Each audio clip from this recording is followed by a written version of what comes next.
Hello guys, good morning guys. Katapos ko lang naglaba guys. Yun. I-flex ko lang yung mga ano ko. Yung tanim ko. Yung okra ko guys.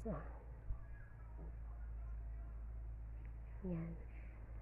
Yung malunggay ko ang haba na. Tangkad na. Ano ko palang tanim to.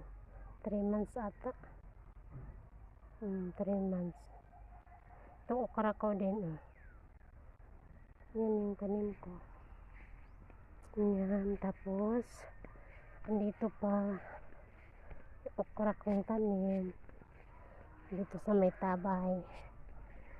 Yan. Yan. Yung alugbati ko guys nasa ilalim, natabunan ng okra.